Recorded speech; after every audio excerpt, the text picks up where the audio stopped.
Assalamualaikum, hai kak. Selalu dan semoga kalian semua baik-baik wape. Always stay safe, yang terpenting stay healthy, dan stay tune bareng Cak Odas. Oke, kali ini kita bahas film Cina, lagi judulnya Soul Snatcher. Seperti biasa, subscribe yang suka film ini. Yuk ke filmnya. Nyah.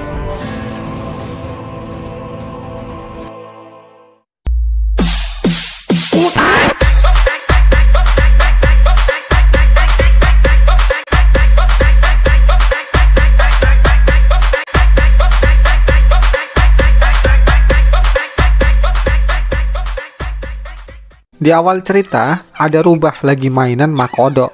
Karena keasikan, dia terjatuh ke pinggir jurang. Untungnya ada anak yang nolongin dia, tapi malah gantian anak ini yang jatuh ke jurang. Si rubah mau nulungin, tapi nggak bisa, wong tangannya segitu. Akhirnya si anak ini jatuh ke bawah dan mati. Si rubah cuma bisa nangis di samping anak itu. Singkatnya, 500 tahun berlalu, Sin ada di kaum siluman rubah yang mau ngelaporin ujiannya biar bisa naik peringkat ke rubah yang lebih hebat. Ada seorang pemuda yang mau masuk, tapi nggak punya tiket untuk masuk ke dalam ruang pertemuan. Karena kalau masuk harus nunjukin kayak tiket gitu, udah kayak ke museum angkut aja. Lalu dia pun diusir dan dihina karena nggak pernah bisa apa-apa dan nggak pernah dapat misi tangkap roh manusia. Pokoknya dia selalu dapat bulian dari para rubah lainnya. Sin pindah di dalam, ada rubah putih ekor 9 yang berubah menjadi pria tua. Ini rubah peringkat tertinggi setara dewa. Dia adalah ketua dari siluman rubah.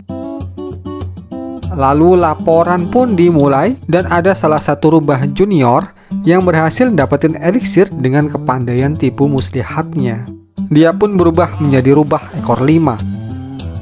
Dan kemudian para siswa diminta untuk ngambil misi di sebuah batu. Dan setiap 1000 tahun bakalan ada eliksir berwarna putih. Siapa aja yang dapat itu otomatis berubah jadi rubah ekor 9, jadi dewa. Mereka pun berkumpul. Lalu karena kurang orang untuk terima misi, batu itu nggak mau ngasih misinya. Datanglah pemuda yang namanya Sisan tadi untuk menerima misi. Dia pun seneng banget dapetin slot, walaupun cuma sepasang telinga aja. Next scene, ketuanya ngobrol sama Sisan soal misi dan nyeritain kalau Sisan dulunya rubah abadi dari langit dan suatu hari dia bakalan naik ke langit. Tapi si kakek ini bilang kalau Sisan dulu dipungut dari pinggir jalan. Akhirnya si kakeknya ngasih pisau pembunuh siluman ke Sisan untuk menyelesaikan misinya. Dia pun pergi ngambil benda gaib punya kakeknya untuk terusin misi. Dan kakek tadi nyuruh guru para rubah untuk ngejagain si Sisan dan ngebantuin. Karena banyak rubah junior yang udah mati. Si Sisan pun seneng banget karena ini misi pertama buat dia. Dan film baru dimulai. Sin pun pindah di sebuah kota. Ada seorang pelajar yang bawa keledai dan nanyain warga di sana soal orang yang ada di gambarnya. Si pemuda ini pun akhirnya ngedatangin Sisan yang lagi makan ayam geragas. Lalu benda gaib ini yang kayak HP Android ngasih tahu Sisan kalau kelamannya ada di daerah sekitar situ. Sisan pun nyari kelamannya. Di tengah jalan, Sisan ngelihat orang-orang rame ngumpul. Soalnya ada pendeta hebat yang suka nyembuhin pasiennya. Di lukisannya ada siluman-siluman yang ditangkap dan ngasih darah siluman ular ke anak yang sakit. Tiba-tiba anak tadi sembuh. Dan kemudian kakeknya dikasih lukisan tadi. Di jalan, Sisan ketabrak sama pelajar yang tadi juga. Apes emang si Sisan. Bis gitu ngebuat keledai pelajar tadi lari dan berbalik nabrak si Sisan. Sisan, mak keledai itu pun pergi dan dikejar sama pelajar tadi. Di jalan, pendeta yang nyembuhin orang tadi ngasih jimat pelindung di punggung Sisan.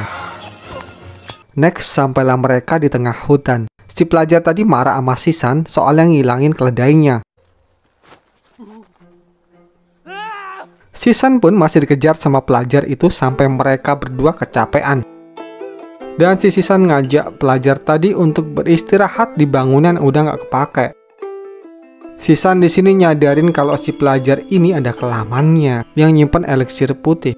Si San pun jadi baik ke pelajar ini. Soalnya dia kan butuh jiwa pelajar ini supaya jadi dewa. Pelajar ini cerita dia mau ngikutin ujian tahunan di kerajaan dan ngasih keledai itu tadi ke kakaknya yang namanya Daoran, orang yang ada di gambar pelajar ini. Pelajar ini pun ngantuk dan dia minta untuk istirahat. Malam harinya si San ngeluarin pisau mau nusuk si pelajar ini. Tapi datanglah gurunya yang bilang jangan terburu-buru. Dia di sini suruh kakeknya untuk ngebantuin si San. Dan gurunya punya rencana yaitu ngebuat pelajar itu ke situasi dia terdesak dan ketakutan. Pelajar ini tiba-tiba bangun ngelindur, ngebuat mereka kaget, kemudian tidur lagi. Akhirnya si San minta bantuan ke gurunya. Paginya, keledai pelajar tadi udah ada di rumah itu. Ternyata gurunya yang nyariin keledai itu. Mereka pun melanjutkan perjalanan. Di sini si Jin manggil si San pakai nama Xiaobai. Sampailah mereka di tempat mirip Silent Hill, sepi sekali. Bahkan hanya orang penginapan pun disuruh jangan berisik. Akhirnya mereka sampai di penginapan dan dikejutkan sama pemilik penginapan. Ketika mereka masuk di dalam, ternyata banyak siswa yang sedang les privat di sana. Akhirnya si Xiaobai bilang mereka cuman mau nginep aja.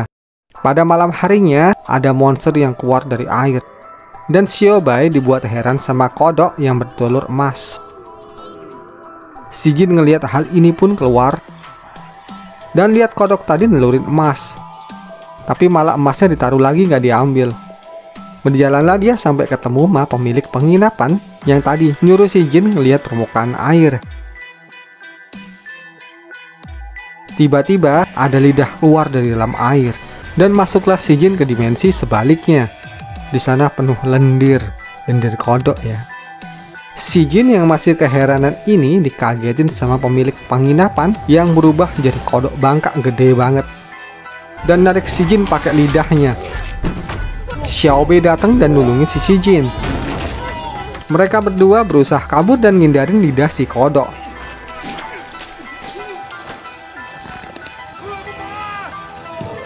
Karena tenaga kodok ini besar, tiang penahannya pun hancur. Kodok tadi pun akhirnya niup mereka pakai kekuatannya. Xiaobai pun ditelan sama kodok ini dan si Jin lari. Ternyata si kodok dan Xiaobai ini bersekongkol. Tujuannya untuk ngebuat si kelaman ketakutan. Tetapi si Jin balik lagi bak peledak ma obor. Xiaobai pun masuk lagi ke dalam mulut kodok. Mereka kehabisan akal ngadepin si Jin. Lalu kodok tadi ngisep si Jin pakai napasnya, tapi malah obor ma peledaknya masuk ke dalam. Xiaobai bingung matiin obornya, tapi akhirnya pasrah aja. Ledakan besar pun terjadi dan Xiaobai terlempar. Dia pingsan akhirnya. Kodok tadi juga ikut pingsan, kemudian diangkat sama kodok-kodok kecil lainnya. Si Jin pun dibuat pingsan sama guru Xiaobai. Scene lanjut di atas perahu. Si kodok dikenalin sama gurunya Xiaobai yang datang lagi ngebantuin Xiaobai. Si guru Xiaobai udah buat rencana di kota Jiangkang. Karena di sana ada seseorang yang bisa ngelihat daleman isi jiwa si Jin, eliksirnya putih atau hitam. Lalu si Jin pun bangun dan ngebuat semuanya kocar-kacir. Xiaobai udah nunjukin jati dirinya kalau dia adalah siluman rubah dan gak bakal nyakitin si Jin. Si Jin pun ngasih obat kuno dari keluarganya, tapi harus dikunyah dulu baru tempelin.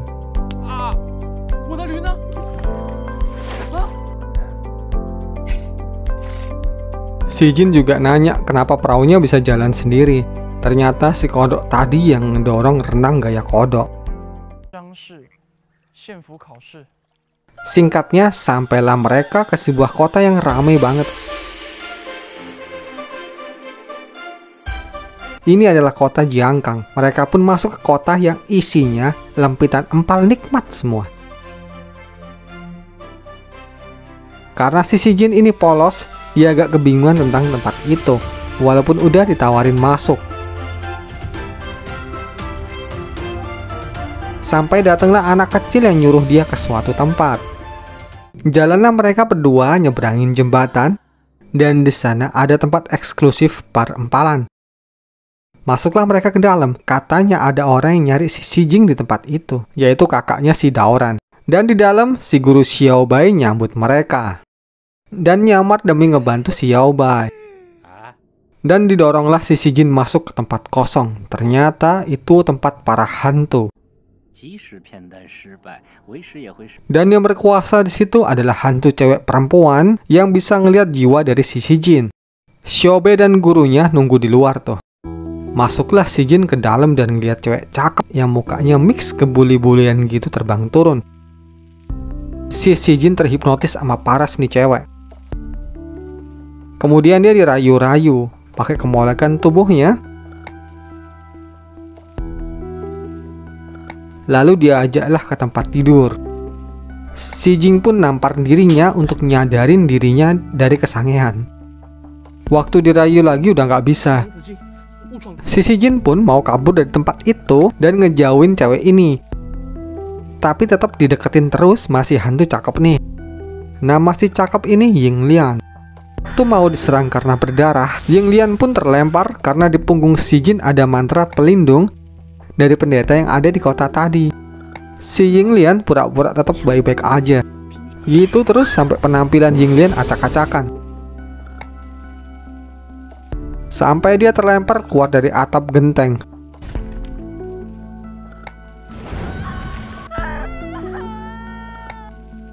Dan Yin Liang pun akhirnya ngemut tangan si Jin yang berdarah. Lalu si Jin yang kegeeran ngelamar si cewek ini. Di sini Ying Lian ngelihat jiwa si Jin, tapi tetap nggak bisa dilihat karena tertutup semuanya. Si Jin pun bersumpah mau ngelamar hantu cantik ini kalau udah lulus ujian. Ya pokoknya ngebuat si cantik ini jadi lumayan tertarik lah. Sampai akhirnya si Jin tertidur. Lalu Ying Lian keluar nemuin Xiaobai, bilang jiwanya nggak bisa dilihat. Kemudian Xin pindah di kapal di mana si Jin lagi tertidur. Di tempat lain, guru Xiaobai nyiksa hantu ini karena gagal ngelihat warna dan eliksir si Jin. Dan ternyata jiwa hantu ini dipegang di dalam teratai gurunya rubah ini. Scene lanjut di mana mereka berdua sampai di kota di mana ujian berlangsung. Dan tetap si Jin masih nyari kakaknya, tapi warga nggak ada yang tahu. Pendaftaran ujian pun dimulai. Semua peserta didata dan diperiksa, siapa tahu ada yang curang.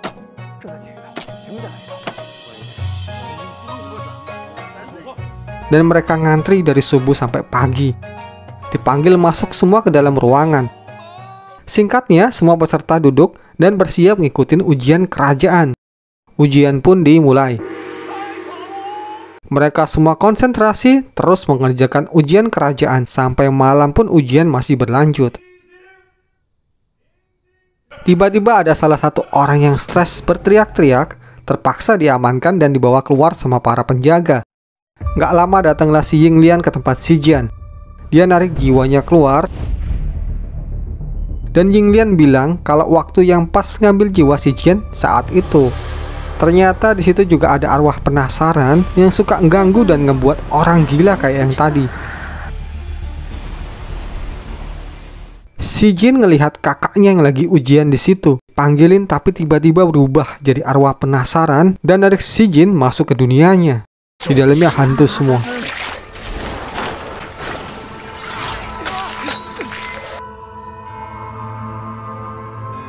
Xiaobai ngeliat hal itu bingung antara mau nusuk si Jin, soalnya kalau dia gagal, perjuangan selama 500 tahun bakalan sia-sia.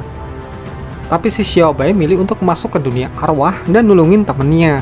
Ternyata kakaknya Daoran ini udah lama mati dan jadi hantu. Mereka terpisah, si Xiaobai dikepung sama arwah-arwah jahat. Dan si Jin mau diambil jiwanya mau Daoran. Karena terdesak, HP Android siluman tadi ngeluarin cahaya untuk ngebantuin mereka. Supaya Daoran ingat lagi sama masa lalunya, kalau enggak mereka nggak bisa keluar dari situ. Daoran pun ingat waktu masa mudanya dia ngajarin si Jin. dan ngikutin ujian, tapi selalu gagal sampai dia tua dan akhirnya mati. Daoran pun tersadar kembali dan Wuxi pun hancur.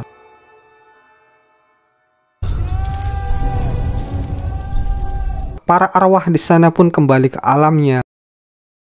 Daoran pesan kalau rubah itu butuh eliksir jiwa di tubuhnya dan selalu ngikutin si Shijin. Scene lanjut di mana mereka udah kembali ke dunia nyata. Dan waktu mereka berdua makan, si Shijin nanyain apa Xiaobai butuh sesuatu dari dirinya. Kalau iya silahkan diambil aja. Tapi si Shijin ini belum tahu kalau itu bakalan ngilangin nyawanya. Next scene, Xiaobai nyeritain masa lalu dari Yinglian yang mana dia dulunya diculik dan dipaksa jadi penjajah diri.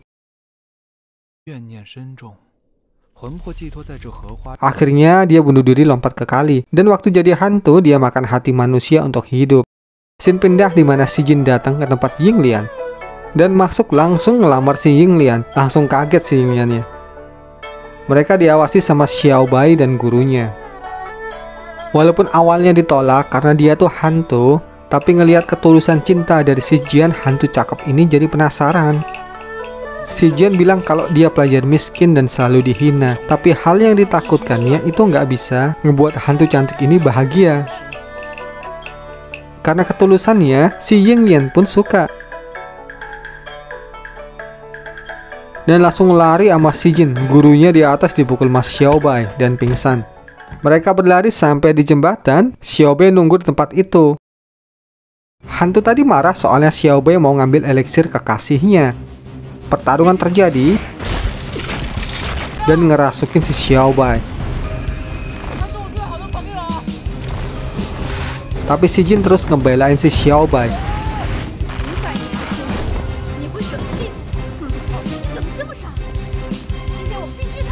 Akhirnya si kodok nusuk Yinglian dari belakang. Yinglian dan Shijin pun pergi dari situ setelah nyerang si kodok. Dan di pinggir sungai, Yinglian udah nggak bisa bertahan dan sekarat. Si Yinglian pun minta maaf karena nggak bisa bersama lagi sama si Jian dan ngucapin terima kasih udah nyelamatin dirinya pakai ketulusannya. Akhirnya si Yinglian pun mati. Xiaobai datang ke tempat itu dan Shijin marah soalnya udah bohong sama dirinya. Mereka pun bertengkar.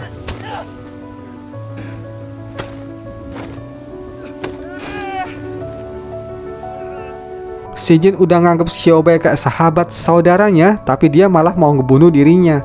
Karena nyesel, Xiaobai mau nusuk dirinya pakai pisau karena udah bohong sama sahabatnya. Seketika itu dia pun tertarik ke dimensi lain. Sampailah dia di depan kakeknya dan ada pendeta Zhang yang emang ngawasin mereka berdua dari awal. Ternyata anak yang pernah nulungin nyawanya waktu jadi rubah itu si Shijin 500 tahun yang lalu. Dan eliksir putih itu bisa muncul kalau memang ada pengorbanan. Dan dia harus ngambil sendiri eliksir itu dari Shijin. Berangkatlah Xiaobai. Scene pindah di mana Xiaobai nemuin Shijin dan minta maaf atas kesalahan dan kebohongannya. Shijin memaafkan kesalahannya dan bakal ngasih eliksir itu walaupun dia harus mati. Singkatnya, dia nusuk dirinya pakai pisau milik Xiaobai. Dia pun berdarah dan mati. Xiaobai nyeret tubuhnya, ternyata di jalan ketemu Mas Xiaobai yang asli. Dan Xiaobai yang pertama adalah gurunya yang nyamar. Si gurunya ini malah ngehina dirinya dan Shijin. Dia juga bilang kalau eliksirnya hitam, bukan putih, jadi sia-sia, lalu pergi gitu aja. Marahlah si Xiaobai dan nyerang gurunya. Tapi bukan lawan dari gurunya, ilmunya tinggi. Pertarungan terjadi.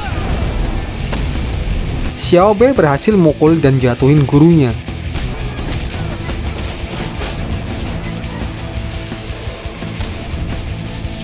Ternyata si gurunya berubah jadi siluman rubah hitam ekor 6. Xiaobai nggak ada kesempatan melawan makhluk sakti ini. Dia digigit dan dipukuli.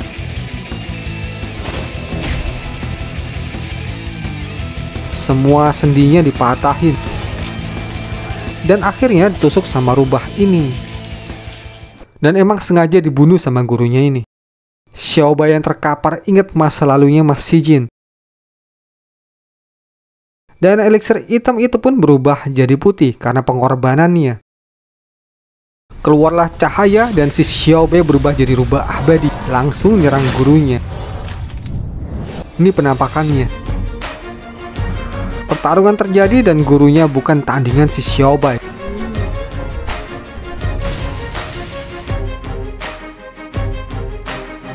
Waktu si rubah ekor 6 mau dibunuh, dia ingat pesan sahabatnya yang dulu untuk jadi rubah baik.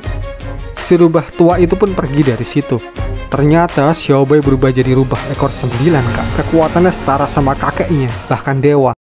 Scene lanjut dimana si Jin bangun dari kematian dan bingung bajunya kenapa banyak darah. Waktu berlalu di rumah si Jin, ternyata dia sudah dibuat lupa tentang kejadian masa lalu. Lalu dia pergi mengut rumput. Ketemulah sama seekor rubah yang cedera kakinya. Dipanggillah rubah itu dan diajak pulang untuk diobatin. Ternyata sebelumnya si Xiaobei yang udah jadi dewa minta sama dewa tetua bangkitin si Jin dari kematian. Dia bakalin ngorbanin semua kekuatannya. Akhirnya berubahlah dia jadi rubah lemah. Di lain tempat, gurunya yang tadi ditangkap sama pendeta Zhan di dalam lukisan dan kakeknya.